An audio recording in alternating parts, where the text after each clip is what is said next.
ಮಾವಿನಕಾಯಿ ಚಟ್ನಿ ನೀವು ಬಹಳ ಸತಿ ತಿಂದಿರಬಹುದು. ಆದ್ರೆ ಮಾವಿನಕಾಯಿ ಸಿಪ್ಪಿಯಿಂದ ತಯಾರಿಸಿರೋ ಈ ಚಟ್ನಿ ಒಂದ್ಸತಿ ಮಾಡ್ಕೊಂಡು ತಿನ್ರಿ. ಆಹಾ, ಏನು ರುಚಿ ಅಂತೀರಿ. ಇದನ್ನು ನೀವು ತಿಂಗಳಗಟ್ಟಲೆ ಸ್ಟೋರ್ ಮಾಡಿ ಇಡಬಹುದು. ರೊಟ್ಟಿ, ಚಪಾತಿ, ಅನ್ನ ಎಲ್ಲದ್ರ ಜೊತೆ ಇದು ಪರ್ಫೆಕ್ಟ್ ಕಾಂಬಿನೇಷನ್ ಆಕತಿ. ಈ ಥರ ಒಂದ್ಸತಿ ಇದನ್ನು ಮಾಡ್ಕೊಂಡು ತಿನ್ರಿ. ನೆಕ್ಸ್ಟ್ ಟೈಮ್ ನೀವು ಮಾವಿನಕಾಯಿ ಬಿಡ್ತೀರಿ, ಸಿಪ್ಪಿಯಿಂದನ ಚಟ್ನಿ ಮಾಡ್ಕೊಂಡು ತಿಂತೀರಿ. ಜಾಸ್ತಿ ತಡ ಮಾಡೋದು ಬೇಡ. ಈ ಅದ್ಭುತ ರುಚಿ ಇರುವಂಥ ಮಾವಿನಕಾಯಿ ಸಿಪ್ಪಿ ಚಟ್ನಿ ಹೆಂಗೆ ತಯಾರಿಸೋದು ಅಂತ ತೋರಿಸ್ಕೊಡ್ತೇನೆ ಬರ್ರಿ. ಇದಕ್ಕೂ ಮುಂಚೆ ನಾನು ಮಾವಿನಕಾಯಿ ಉಪ್ಪಿನಕಾಯಿ ಮತ್ತು ನಿಂಬೆಹಣ್ಣಿನ ಉಪ್ಪಿನಕಾಯಿ, ಹಪ್ಪಳ ಈ ರೀತಿ ಬ್ಯಾಸ್ಗಿ ಒಳಗೆ ತಯಾರಿಸುವಂಥ ಬಹಳಷ್ಟು ರೆಸಿಪೀಸ್ ನಿಮ್ಮ ಜೊತೆ ಶೇರ್ ಮಾಡೀನಿ. ಆ ಎಲ್ಲ ರೆಸಿಪೀಸ್ ಲಿಂಕ್ ಡಿಸ್ಕ್ರಿಪ್ಷನ್ಯಾಗ ಐತಿ, ಖಂಡಿತ ಒಂದ್ಸತಿ ಚೆಕ್ ಮಾಡಿರಿ. ಇದನ್ನು ತಯಾರ್ಸಕ್ಕೆ ನಾನಿಲ್ಲಿ ಒಂದು ಮಾವಿನಕಾಯಿ ತೊಗೊಂಡೀನಿ. ಇದು ತೋತಾಪುರಿ ಮಾವಿನಕಾಯಿ. ಈ ಚಟ್ನಿ ತಯಾರ್ಸಕ್ಕೆ ತೋತಾಪುರಿ ಮಾವಿನಕಾಯಿನ ಬೇಕಂತಿಲ್ಲ, ನೀವು ಬೇರೆ ಮಾವಿನಕಾಯಿನೂ ತೊಗೋಬೋದು. ಇದನ್ನು ಒಂದು ಸ್ವಲ್ಪ ಹೊತ್ತು ನೀರಾಗ ಹಾಕಿಡೋಣ. ಅಂದ್ರೆ ಒಂದು 5ರಿಂದ 10 ನಿಮಿಷ ಈ ರೀತಿ ಒಂದು ಬೌಲ್ನಾಗ ಇದನ್ನು ನೀರು ಹಾಕಿ ಇಡ್ರಿ. ಅದರಿಂದ ಇದ್ರ ಟೆಂಪ್ರೇಚರ್ ರೂಮ್ ಟೆಂಪ್ರೇಚರ್ಗೆ ಬರ್ತೈತಿ. ಇದು ಒಂದು ಸ್ವಲ್ಪ ತಣ್ಣಗಾಕತಿ. ಮತ್ತು ಇನ್ನೊಂದು ಏನಂದ್ರೆ, ಈ ರೀತಿ ನೀರಾಗ ಹಾಕಿಡೋದ್ರಿಂದ ಇದರಿಂದ ನಾವು ಯಾವ ಪದಾರ್ಥ ತಯಾರಿಸ್ತೇವೆ ನೋಡ್ರಿ, ಅದು ಈಸಿಲಿ ಡೈಜೆಸ್ಟ್ ಆಕತಿ. ಅಲ್ಲದೆ ಇದಕ್ಕೆ ಧೂಳು, ಕಸ ಕಡ್ಡಿ ಮತ್ತು ಅಂಟನ್ ಥರ ಲಿಕ್ವಿಡ್ ಇರ್ತೈತೆ ನೋಡ್ರಿ, ಅದೆಲ್ಲ ನೆನೆದು ಇದನ್ನು ನಾವು ಭಾಳ ಈಸಿಯಾಗಿ ಕ್ಲೀನ್ ಮಾಡ್ಕೋಬಹುದು. ಈ ರೀತಿ ಇದನ್ನು ಒಂದು ಸ್ವಲ್ಪ ನೆನೆಸಿದ ನಂತರ ಈಗ ಇದನ್ನು ಕ್ಲೀನಾಗಿ ತೊಳೆದು ತಗೊಳ್ಳೋಣ. ಇದನ್ನ ಹಿಂಗೆ ಒಂದು ಸ್ವಲ್ಪ ತಿಕ್ಕಿ ತೊಳಿರಿ, ಯಾಕಂದ್ರೆ ನಾವು ಸಿಪ್ಪಿಯಿಂದನ ಚಟ್ನಿ ಮಾಡಾಕತ್ತೇವಿ. ಈ ಸಿಪ್ಪಿ ಪೂರ್ತಿ ಕ್ಲೀನ್ ಆಗಬೇಕು. ಇದನ್ನ ಹಿಂಗೆ ಒಂದು 2-3 ನೀರಿನಿಂದ ಸ್ವಚ್ಛಗೆ ತೊಳೆದ ಮ್ಯಾಗ ಈಗ ಇದ್ರ ಮುಂದಿನ ತುದಿ ಕಟ್ ಮಾಡ್ರಿ. ಇದನ್ನು ಕಟ್ ಮಾಡ್ಕೊಂಡ್ಮ್ಯಾಗ ಈಗ ಸಿಪ್ಪಿ ಸುಲಿದು ತಗೊಳ್ಳೋಣ. ನಾನು ಇದಕ್ಕೂ ಮುಂಚೆನೂ ಮಾವಿನಕಾಯಿನಿಂದ ತಯಾರಿಸುವಂಥ ಬಹಳಷ್ಟು ರೆಸಿಪೀಸ್ ನಿಮ್ಮ ಜೊತೆ ಶೇರ್ ಮಾಡೀನಿ. ಮಾವಿನಕಾಯಿ ಜಾಮ್ ಇರ್ಬೋದು, ಮಾವಿನಕಾಯಿ ಉಪ್ಪಿನಕಾಯಿ, ಡ್ರೈ ಉಪ್ಪಿನಕಾಯಿ ಮುರಬ್ಬ, ಈ ಥರದ ಬಹಳಷ್ಟು ರೆಸಿಪೀಸ್ ಅದಾವು. ಎಲ್ಲ ರೆಸಿಪೀಸ್ ಲಿಂಕ್ ಡಿಸ್ಕ್ರಿಪ್ಷನ್ಯಾಗ ಮತ್ತು ಮ್ಯಾಗ ಐ ಬಟನ್ಯಾಗ ಇರ್ತೈತಿ, ಖಂಡಿತ ಚೆಕ್ ಮಾಡಿರಿ. ಈ ಸಿಪ್ಪಿ ಸುಲಿದ ಮ್ಯಾಗ ಈ ಮಾವಿನ ಹಣ್ಣಿನಿಂದ ನಾನು ಇನ್ನೊಂದು ಪದಾರ್ಥ ತಯಾರಿಸೋದನ್ನು ತೋರಿಸ್ತೀನಿ. ಅದನ್ನು ನೆಕ್ಸ್ಟ್ ವಿಡಿಯೋದಾಗ ತೋರಿಸ್ತೀನಿ. ಮುಂಚೆ ಈ ಸಿಪ್ಪಿಯಿಂದ ಚಟ್ನಿ ಹೆಂಗೆ ಮಾಡೋದು ಅಂತ ನೋಡೋಣ.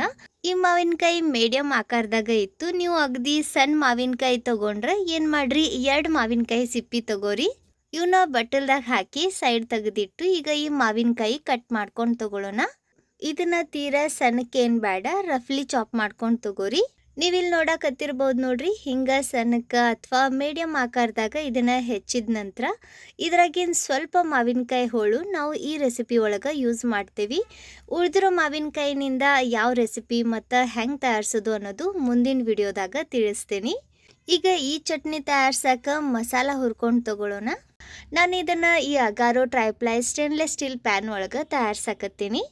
ಇದ್ರಾಗ ಒಂದು 2 ಚಮಚೆಯಷ್ಟು ಎಣ್ಣೆ ಹಾಕಿ, ಎಣ್ಣೆ ಬಿಸಿ ಆದ್ಮ್ಯಾಗ ಇದ್ರಾಗ 1 ಚಮಚೆಯಷ್ಟು ಜೀರಿಗೆ ಹಾಕ್ರಿ. 8ರಿಂದ 10 ಕರಿ ಮೆಣಸಿನಕಾಳು ಹಾಕ್ರಿ. ಅರ್ಧ ಚಮಚ ಬಡೆ ಸೊಪ್ಪು, 1 ಚಮಚೆಯಷ್ಟು ಹವೀಜ, ಇದಕ್ಕೆ ಕೊತ್ತಂಬರಿ ಕಾಳನ್ನು ಅಂತಾರ ಮತ್ತು ಕೆಲವರು ಧನಿಯಾ ಅಂತಾರ, ಇವನ್ನ ಹಾಕ್ರಿ. ಗ್ಯಾಸ್ ಮೀಡಿಯಮ್ ಫ್ಲೇಮ್ನಾಗಿಟ್ಟು ಇವನ್ನ ಒಂದು ಸ್ವಲ್ಪ ಚಟಪಟ ಅಂದು ಘಮ ಬರೋವರೆಗೂ ಹುರಿದು ತಗೊಳ್ಳೋಣ. ಹಿಂಗೆ ಇವನ್ನ ಕೈ ಆಡಿಸ್ತಾನ ಹುರಿರಿ, ಅಂದ್ರೆ ಎಲ್ಲ ಪದಾರ್ಥ ಚಂದಾಗ ರೋಸ್ಟ್ ಆಕ್ಕವು. ಒಂದು ಅರ್ಧ ನಿಮಿಷ ಈ ರೀತಿ ಇವನ್ನ ಹುರಿದ ಮ್ಯಾಗ ಈಗ ಇದ್ರಾಗ 5 ಒಣ ಮೆಣಸಿನ್ಕಾಯಿ, ಒಂದು ಸ್ವಲ್ಪ ಕರಿಬೇವು, ಒಂದು ಸುಲಿದಿರೋ ಬೆಳ್ಳುಳ್ಳಿ ಮತ್ತು 1 ಚಮಚೆಯಷ್ಟು ಪುಟಾಣಿ ಹಾಕಿ ಇವನು ಗ್ಯಾಸ್ ಮೀಡಿಯಮ್ ಫ್ಲೇಮ್ನಾಗಿಟ್ಟು ಒಂದು ಸ್ವಲ್ಪ ಹುರಿದು ತಗೊಳ್ಳೋಣ.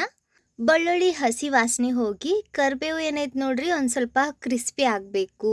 ಒಣ ಮೆಣಸಿನ್ಕಾಯಿ ಚಂದಾಗ ಕುರ್ರಮ್ ಅನ್ಬೇಕು, ಅಲ್ಲಿವರೆಗೂ ಇವನ್ನ ಹುರಿದು ತಗೊಳ್ಳೋಣ. ಈ ರೀತಿ ಇವನ್ನ ಹುರಿಯಾಕ ಒಂದು 2 ನಿಮಿಷ ಬೇಕಾಕತಿ. ಈಗ ಇದ್ರಾಗ ನಾವೇನು ಸಿಪ್ಪಿ ತೆಗೆದಿಟ್ಟಿದ್ವಿ ನೋಡ್ರಿ, ಅವನ್ನ ಹಾಕ್ರಿ. ಇಲ್ಲಿ ನೀವು ಗಮನಿಸ್ತಿರ್ಬೋದು, ಈ ಸಿಪ್ಪಿ ಈಗ ಬಿರುಸದವು. ಈ ಸಿಪ್ಪಿ ಬೆಂದು ಮೆತ್ತಗಾಗಬೇಕು, ಅಲ್ಲಿವರೆಗೂ ಇವನ್ನ ನಾವು ಹುರಿಬೇಕು. ಈ ರೀತಿ ಕೈ ಆಡಿಸ್ತಾನ ಸಿಪ್ಪಿ ಮೆತ್ತಗಾಗೋವರೆಗೂ ಇವನ್ನ ಹುರಿದು ತಗೊಳ್ಳೋಣ. ಗಮನ ಇರಲಿ, ಗ್ಯಾಸ್ ಲೋ ಟು ಮೀಡಿಯಮ್ ಫ್ಲೇಮ್ನಾಗಿರಲಿ. ಹೈ ಫ್ಲೇಮ್ನಾಗ ಇವನ್ನ ಹುರಿಯಾಕೆ ಹೋಗಬೇಡ್ರಿ, ಯಾಕಂದ್ರೆ ಇದಕ್ಕೂ ಮುಂಚೆ ಹುರಿದಿರೋ ಎಲ್ಲ ಇಂಗ್ರೀಡಿಯೆಂಟ್ಸ್ ಚಂದಾಗ ರೋಸ್ಟ್ ಆಗ್ಯವು. ಗ್ಯಾಸ್ ಹೈ ಫ್ಲೇಮ್ನಾಗ ಇಟ್ಟರೆ ಅವು ಹೊತ್ತೋಗ್ಬಿಡ್ತವೆ. ಅದರಿಂದ ಗ್ಯಾಸ್ ಲೋ ಟು ಮೀಡಿಯಮ್ ಫ್ಲೇಮ್ನಾಗಿಟ್ಟು ಇವನ್ನ ಹುರಿದು ತಗೋರಿ. ಇಲ್ಲಿ ನೀವು ಗಮನಿಸ್ತಿರ್ಬೋದು ನೋಡ್ರಿ, ಸಿಪ್ಪಿ ಮೆತ್ತಗಾಗೈತಿ. ಹಿಂಗೆ ಇದನ್ನು ಬೆಂಡ್ ಮಾಡಿದಾಗ ಇದು ಮುರಿಯಾಕತ್ತಿಲ್ಲ, ಚಂದಾಗ ಬೆಂಡ್ ಆಗಾಕತ್ತೈತಿ. ಇದು ಸಾಫ್ಟ್ ಆಗೈತಿ. ಇಷ್ಟು ಇದನ್ನು ಹುರಿದ್ರೆ ಸಾಕು. ಈಗ ಗ್ಯಾಸ್ ಆಫ್ ಮಾಡಿ ಇದನ್ನು ಕೆಳಗಿಳಿವಿ, ಒಂದು ಸ್ವಲ್ಪ ಹೊತ್ತು ಆರಾಕ್ ಬಿಡ್ರಿ. ಇದು ಆರಿದ ಮ್ಯಾಗ ಇದನ್ನು ನಾವು ಗ್ರೈಂಡ್ ಮಾಡಬೇಕು. ಸದ್ಯ ಇದು ಬಹಳ ಬಿಸಿ ಐತಿ. ಬಿಸಿ ಇದ್ದಾಗ ಇದನ್ನು ಗ್ರೈಂಡ್ ಮಾಡಬೇಡ್ರಿ. ಇವು ಪೂರ್ತಿ ಆರಿದ ನಂತರ ಇವನ್ನ ಮಿಕ್ಸಿ ಜಾರ್ನಾಗ ಹಾಕ್ರಿ. ನಾನು ಈ ಸಣ್ಣ ಮಿಕ್ಸಿ ಜಾರ್ ಯೂಸ್ ಮಾಡಾಕತ್ತೀನಿ, ಅಂದ್ರೆ ಇದು ಚಂದಾಗ ಗ್ರೈಂಡ್ ಆಕತಿ. ಈಗ ಇದನ್ನು ಗ್ರೈಂಡ್ ಮಾಡೋಕ್ಕಿಂತ ಮುಂಚೆ ಇದ್ರಾಗ ರುಚಿಗೆ ತಕ್ಕಷ್ಟು ಉಪ್ಪು ಹಾಕ್ರಿ. ಟೇಸ್ಟ್ ಬ್ಯಾಲೆನ್ಸ್ ಮಾಡೋಕೆ ಇದ್ರಾಗ ಒಂದು ಸ್ವಲ್ಪ ಬೆಲ್ಲ ಹಾಕ್ರಿ. ಬೆಲ್ಲ ನಿಮ್ಗೆ ಎಷ್ಟು ಬೇಕು ಅಷ್ಟು ಹಾಕ್ಬೋದು. ನಾನಿಲ್ಲಿ ಒಂದು 2 ಚಮಚೆಯಷ್ಟು ಬೆಲ್ಲ ಹಾಕೇನಿ.